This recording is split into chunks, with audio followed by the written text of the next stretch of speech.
Hi everyone, welcome back to Priya सीज। मैं हूँ प्रिया। कैसे हो आप सब? आई होप आप बहुत अच्छे से होंगे।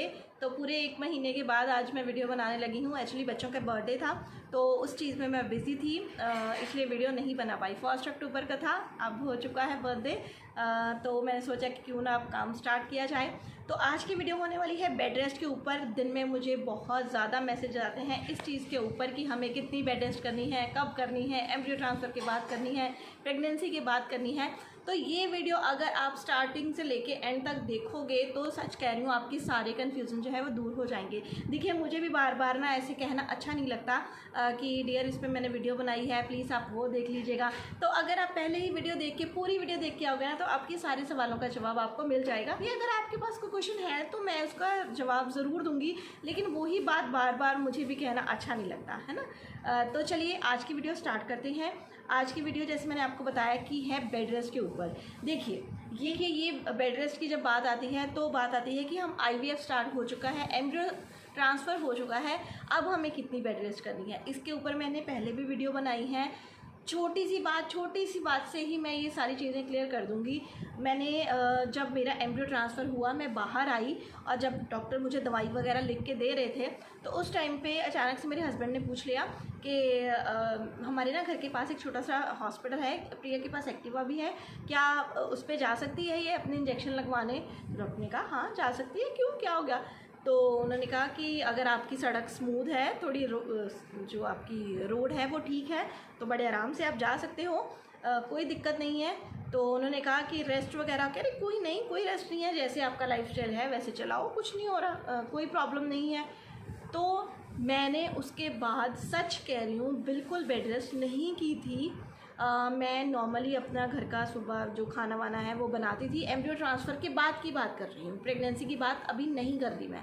एम्ब्रियो ट्रांसफ़र के बाद मैं घर का नॉर्मल खाना बनाती थी जो छोटा मोटा होता ही था। सफाई वगैरह मैं इतनी नहीं करती थी, जैसे हल्का सा झाड़ू अगर निकाल दिया तो बैठ के पोछा नहीं लगाती थी, जैसे खड़े होके वाइपर के ऊपर रख के हल्का सा ऐसे मार दिया, है ना। क्योंकि अब सबके घरों में देखो, अगर आपके घर अब जैसे कच्चा वगैरह है ना, कुछ होता है, वहाँ पे आपको बहुत ज़्यादा सफाई की ज़रूरत होती है, तो वो एक अलग बात है। जैसे अब नॉर्मल सबके घरों में अगर बच्चे नहीं हैं तो इतना गंद नहीं होता। आप समझ सकते हो मैं क्या कहना चाहती हूँ, है ना। प्लीज़ आप माइंड मत कीजिएगा, मेरा कोई गलत मतलब नहीं है, लेकिन सीधी सी बात है, जब बच्चे नहीं होते हैं तो हमारे घर में भी बिल्कुल गंदगी बहुत कम होती थी। डस्टिंग वगैरह चलो कर लेते थे, लेकिन इतनी, जैसे बच्चे तो हर चीज़ का है ना करते हैं, समझ सकते हो आप। तो ऐसे मैं कर लेती थी, हल्का सा झाड़ू लगा देती थी, वाइपर पे पोछा लगा के मैं वो कर देती थी, खाना बनाती थी और जाती थी, पैदल जाती थी। 1-1.5 किलोमीटर था, जाती थी पैदल, वापस आती थी, इंजेक्शन लगवा के आती थी। हाँ, जब मेरा थोड़ा टाइम ज़्यादा निकल गया, जैसे मेरे अभी वो टाइम आ गया कि जब मुझे ब्लड टेस्ट मेरा होने वाला था, मेरे 14 दिन बीतने वाले थे, तब लास्ट के दिनों में आके मुझे थोड़ी सी मेरी सांस फूलने लगी, ऐसे मुझे सिम्टम्स जैसे आप कह सकते हो कि आने लगे। उससे पहले मैंने बिल्कुल बेड रेस्ट नहीं की, मैं बिल्कुल भी अपने बेड के साथ जुड़ के लेट के नहीं बैठी रही, कुछ नहीं, मैंने ऐसा कुछ नहीं किया। हाँ, ऐसा नहीं है कि ये मैंने थोड़ा अवॉइड किया कि जैसे भारी भारी कपड़े धोने, उस चीज़ को मैंने अवॉइड किया, लेकिन हल्के फुल्के काम को मैंने अवॉइड नहीं किया और मैंने बिल्कुल बेड रेस्ट एम्ब्रियो ट्रांसफ़र के बाद नहीं की। चलिए, अब बात आती है जब मेरी प्रेगनेंसी हो चुकी थी उसके बाद कितनी रेस्ट हमें करनी चाहिए। जब मेरी प्रेगनेंसी कंफर्म हो गई, मेरा जो था वो ब्लड टेस्ट था वो पॉजिटिव आ गया, तो डॉक्टर ने मुझे बोला कि अब मैं आपको 1 हफ्ते के बाद अल्ट्रासाउंड के लिए बुलाऊंगी। तो फिर मेरे हस्बैंड ने पूछा डॉक्टर से कि आप जैसे रेस्ट करनी है इसको, तो उन्होंने कहा हाँ बेटा इसको अभी रेस्ट करनी है। प्रेगनेंसी में तो मैं रेस्ट ही, IVF में तो मैं रेस्ट ही बोलती हूँ, मैं रेस्ट ही बोलती हूँ। तो मैं थोड़ी शाय थी, मैंने डॉक्टर से खुल के पूछा नहीं कि मुझे कितनी रेस्ट करनी है, ठीक है। तो मैंने नॉर्मली जितना था घर में आके मतलब ठीक है, जो मैं जैसे मैंने बिल्कुल तब फिर मैंने अपने जो थे मेरे हाउस हेल्पर थे उनको भी बोल दिया कि आप मेरे घर में थोड़ा काम कर जाया करो, है ना। तो फिर मैंने बिल्कुल ये झाड़ू वाड़ू का जो मैं हल्का सा कर भी रही थी वो मैंने अवॉइड किया। तो मैं घर आके थोड़ा सा मैंने मतलब इतनी रेस्ट मैंने नहीं की। मैं अपना एक्सपीरियंस शेयर कर रही हूँ, उसके बाद मैं आपको लास्ट में बताऊँगी कि आपको क्या करना है, ठीक है। तो मैंने ऐसे ही किया। फिर मैं वहाँ गई, 1 हफ्ते के बाद मैं अपना मतलब नॉर्मल मैंने रेस्ट की, लेट जाना, कई बार बाहर भी बैठ जाना, मतलब मैंने इतनी बेड रेस्ट नहीं की उस टाइम पे। तो फिर मेरा जैसे अल्ट्रासाउंड हुआ तो मेरे बच्चों की हार्ट बीट आ गई। जब मेरी हार्ट बीट आ गई तब भी डॉक्टर ने मुझे बोला, हमने पूछा कि मैम हमें रेस्ट करनी है। डॉक्टर ने कहा हाँ बेटा आपको रेस्ट करनी। डॉक्टर ऐसे बोलते थे कि हाँ बेटा IVF में मैं रेस्ट बोलती हूँ, IVF में रेस्ट बोलती हूँ। लेकिन मैं इतनी मतलब मैं क्या बोलूँ अपने आप को, इतनी मैं वो थी कि मैंने डॉक्टर से पूछा ही नहीं कि मुझे कितनी बेड रेस्ट करनी है। डॉक्टर ने मुझे ऐसे बोला कि हाँ बेटा मैं रेस्ट बोलती हूँ। मुझे सब कहते थे कि इस टाइम पे तू ना रेस्ट करनी स्टार्ट कर दे। मेरी ना हस्बैंड की फ्रेंड है, उनकी प्रेगनेंसी भी थोड़ी ऐसी ही चली थी, मतलब उनकी वाइफ की प्रेगनेंसी थोड़ी ऐसी ही चली थी। तो जब उनको बताया ना कि ऐसे ऐसे कि मतलब मेरे हस्बैंड ने बताया कि वो प्रेग्नेंट है मेरी वाइफ, तो उन्होंने ना मतलब एकदम से ही बोल दिया कि ऐसे कर, इसके जो ना जो बेड है ना, बेड की जो पैरों वाली साइड है ना उसके नीचे ना तो ईंटें वगैरह रख दे, उस साइड को थोड़ा उठा दे। तो मैं भी थोड़ी ऐसी थी, मैंने कहा नहीं मैं क्यों उठवाऊँ, मतलब मैं तो बिल्कुल ठीक हूँ, मुझे क्या है, मुझे तो कोई प्रॉब्लम नहीं है, मेरी तो प्रेगनेंसी बिल्कुल ठीक है। मैं गलत थी, मैं वहाँ पे बिल्कुल गलत थी, मुझे ऐसा बिल्कुल नहीं करना चाहिए था। मुझे उसी टाइम पे रेस्ट करनी चाहिए थी और प्रॉपर रेस्ट करनी चाहिए थी, क्योंकि मेरी ट्विंस प्रेगनेंसी थी।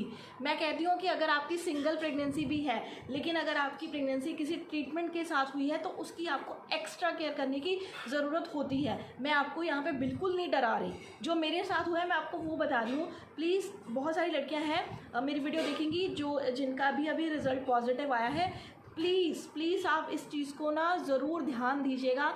मैंने बस इसी पता नहीं क्या ही मेरा दिमाग में था कि नहीं मैं तो बिल्कुल ठीक हूँ, मुझे क्या हुआ है, मैं अच्छी भली चल रही हूँ। लेकिन ये चीज़ आपको पहले पता नहीं चलेगी। जब टाइम निकलता गया मेरी कंडीशन इतनी ज़्यादा ख़राब होती गई कि फिर एक टाइम पे लास्ट टाइम ऐसा आया कि मैंने 1.5-2 महीना मेरे ऐसे थे। मैं आपको क्या बताऊँ कि अभी सब मेरी लड़कियाँ ही हैं जो मेरी वीडियो देखती हैं यार, मेरी ना मतलब टॉयलेट, मेरा सब वॉशरूम, सब कुछ मेरा बेड पे था। मैंने इतना सा वो एक मंगवाया हुआ था, मतलब मेरा सुसु और क्या ही मैं आपको आगे बोलूँ, है ना, सब कुछ मेरा बेड पे ही होता था। इतना बुरा हाल हुआ था। और मैं इतने सरहाने जो थे मेरे, वो मैंने अपने लोअर साइड से, जहाँ पे हमारा हिप एरिया होता है, वहाँ से मेरे स्टार्ट हो गए थे लगने, और मेरा सिर जो है वो नीचे था, और इतनी बुरी तरीके से मैं रेस्ट कर रही थी। इसीलिए मैं आपको बोल रही है कि जब आपका रिज़ल्ट पॉजिटिव आ चुके हैं उसके बाद आपको बेड रेस्ट करनी है। आपने जो अपनी लेग्स हैं वो ऐसे लटका के नहीं बैठनी है। जैसे हम चेयर पे नॉर्मल बैठते हैं ना, वैसे आपको नहीं बैठना है। आपने जैसे अब मैं सोफ़े पे बैठी हूँ, ऐसे आपको नहीं बैठना है। आपको क्या करना है, मेरे आगे टेबल है, मैं उसके ऊपर अपनी लेग्स, आपको नहीं दिख रहा, मैं आपको दिखाती हूँ। देखो, मैंने अपनी दोनों लेग जो हैं वो ऊपर, पैर जो है मैंने, रुको, अगर आप ऑफिस में भी हो तो आप ऐसे कर सकते हो। मैंने अपने पूरे पैर जो है वो ऊपर रख लिए हैं। इस टाइप से आपको रखने हैं अपने पैर जब आपकी प्रेगनेंसी कंफर्म हो चुकी है। अगर आपको ऑफिस जाना ज़रूरी है, या फिर क्योंकि देखो, अगर आप ऑफिस जा रहे हो शायद आप चीज़ें वो नहीं छोड़ सकते, क्योंकि उस टाइम पे आपको कोई भी दिक्कत नहीं है ना, डॉक्टर ने आपको ऑफिस जाने के लिए मना नहीं किया है। लेकिन ये चीज़ आपको ज़रूर करनी है। अगर आप टीचर हो, आप स्कूल पढ़ाते हो, है ना, और यार कोई भी ये चीज़ समझ लेता है, ऐसा कोई भी नहीं होता कि आपकी बातों को समझे ना। आपके पास टेबल है, आप कोई स्टूल है वो घर से ही पहले ही मंगवा लो, आप मतलब लेके एक बार ले जाओ। अगर आप के वहाँ पे कुछ ऐसी सुविधा नहीं है कि आप अपनी लेग्स को ऊपर रखोगे, आजकल छोटी सी वो जो बाथरूम में रखने वाले आते हैं, या फिर आपकी कोई एक्स्ट्रा चेयर ही है वहाँ पे, है ना, आप उसके ऊपर अपनी लेग्स रख लो। आपको लेग्स ऐसे करके नहीं रहना है। और अगर आपकी डॉक्टर ने आपको फुल्ली बेड रेस्ट बोल दिया ना कि आपको फुल बेड रेस्ट करनी है, फिर तो आपको कोई काम नहीं करना है। मैं सच कह रही हूँ, सारी ज़िंदगी पड़ी है, आपको काम ही करने हैं। बच्चे आ जाएंगे यार उसके बाद तो मतलब काम ही काम है, फिर तो छोड़ दो कि आपको रेस्ट करने का मौका भी मिलेगा। इस टाइम पे आप अपनी थोड़ी सी ज़्यादा केयर कर लोगे तो आपका ही फ़ायदा होगा। आप आगे जाके ज़्यादा मुश्किलों को नहीं आएंगी, आपको ज़्यादा मुश्किलें, है ना। तो मेरे जब 3 महीने हुए, मैं आपको बताती हूँ, 3 महीने हुए तो फिर मुझे बहुत ज़्यादा, जैसे मुझे भूख नहीं लग रही थी, बिल्कुल भी भूख नहीं लग रही थी। तो मैंने अपने डॉक्टर से कहा कि मैम कोई मुझे प्रोटीन शेक वगैरह ऐसा कुछ दे दो ताकि मैं मेरा थोड़ा फिल हो जाए, है ना। तो डॉक्टर मुझे कहा नहीं बेटा नॉर्मल है, मैं कुछ नहीं दूंगी, मैं आर्टिफिशियल कुछ नहीं दूंगी, ये सब नॉर्मल है। तो डॉक्टर ने मुझे ऐसी कोई चीज़ें नहीं दी उस टाइम पे। हालांकि मुझे डॉक्टर पे थोड़ा आता था कि मुझे भूख नहीं लग रही है, डॉक्टर मुझे कुछ दे नहीं रही हैं, लेकिन वो अपनी जगह पे बिल्कुल सही थे।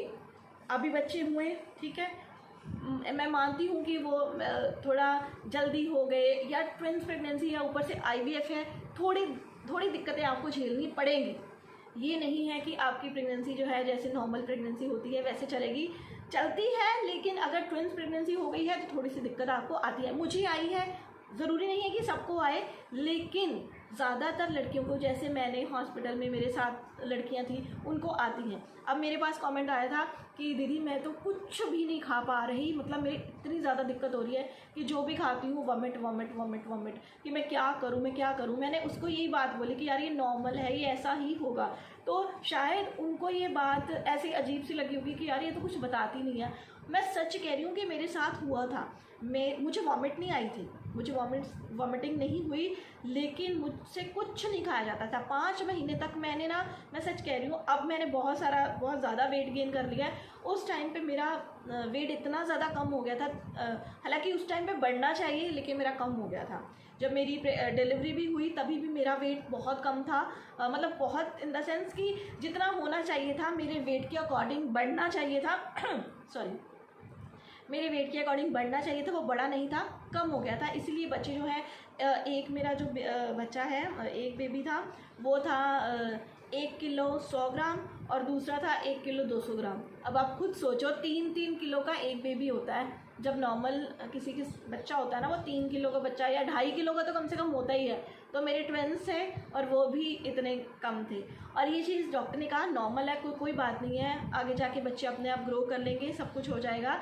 लेकिन जब तक बच्चे अंदर हैं मैं कुछ भी आर्टिफिशियल चीज़ें आपको नहीं दूंगी और तुम्हें पूरी की पूरी बिल्कुल बेड रेस्ट ही करनी है। आपको पूरे बेड पे लेटे रहना है। अगर आपके डॉक्टर ने आपको फुली बेड रेस्ट बोल दिया है तो उसके लिए आप मुझे बताओ, मैं आपको एक डिटेल में वीडियो अलग से दूंगी कि आपको फुल बेड रेस्ट कैसे करनी है। वैसे अगर आपकी प्रेगनेंसी कंफर्म हो चुकी है तो बेड पे लेट जाइए, कोई काम नहीं करना। कोई काम इन द सेंस कि आपको रोटी वगैरह बनानी है, अगर आपके डॉक्टर ने आपको नॉर्मली रेस्ट बोली है तो आपको रोटी वगैरह बना सकते हो। अपने हस्बैंड को जैसे आपने ऑफिस भेजना है या फिर उन्हें काम पे जाना है, यही काम ज़रूरी है, ठीक है। इस टाइम पे आप कपड़े नहीं धोगे, बिल्कुल कपड़े आपको नहीं धोने हैं। सारी ज़िंदगी पड़ा है काम कर, जैसे मर्जी, मेरे डॉक्टर बोलते थे जैसे मर्जी एडजस्ट करो, लेकिन इस टाइम पे आपको सिर्फ अपना ध्यान रखना है। देखिए जो आपके साथ लोग जुड़े हैं ना, आपके हस्बैंड हो गए, आपके मदर इन लॉ हो गए, आपके घर पे और भी जो लोग हैं जो आपके साथ जुड़े हुए हैं, वो भी आपको काम नहीं करने देंगे। और ये यहाँ पे नहीं करना है। अगर आप अकेले रहते हो तो कोई हेल्पर आप लगा सकते हो घर में। ये चीज़ आप ध्यान रखनी है, ये आपके ऊपर है, आप अपना ध्यान कैसे रखोगे। मुझे बहुत मुश्किल आई थी, यही रेस्ट मैंने अगर पहले की होती ना तो लास्ट टाइम तक मेरी ये मतलब कंडीशन नहीं होती। मेरे साथ लड़कियां जुड़ी हैं, वो मुझसे पूछती हैं तो उसके लिए मुझे एक एक डिटेल नॉर्मल लैंग्वेज में समझाने की ज़रूरत होती है। तो आई होप मेरी इस वीडियो से आपको थोड़ी सी हेल्प मिली होगी। थोड़ी सी भी हेल्प मिली है तो प्लीज़ इस वीडियो को शेयर ज़रूर करना जिसको इसकी ज़रूरत है। और अगर आपको अच्छी लगी है, आपने देखी है, तो इस वीडियो को लाइक कर देना और ऐसे और वीडियोस के लिए मेरे चैनल को सब्सक्राइब कर लेना। और जो लड़कियां प्रेग्नेंट हो चुकी हैं उनको ये चीज़ मेरे आगे जाके अभी मैं व्लॉग स्टार्ट करने वाली हूँ, वो बहुत ज़रूरी हो जाएंगे देखने के लिए, क्योंकि मैं आज के ही व्लॉग में बहुत एक इम्पॉर्टेंट चीज़ बताने वाली हूँ जो बच्चों की ग्रोथ के लिए बहुत ज़्यादा ज़रूरी है। अगर किसी के बेबी हो चुके हैं या फिर होने वाले हैं, वो मेरे व्लॉग भी ज़रूर देखिएगा। तो चलिए मिलती हूँ आपको अपनी अगली वीडियो के साथ। कोई क्वेश्चन हुआ तो आप मुझे कमेंट बॉक्स में लिख दीजिएगा या फिर मुझे इंस्टाग्राम पे मैसेज कर दीजिएगा। ओके, मिलती हूँ आपको अपनी अगली वीडियो में, तब तक के लिए बाय बाय।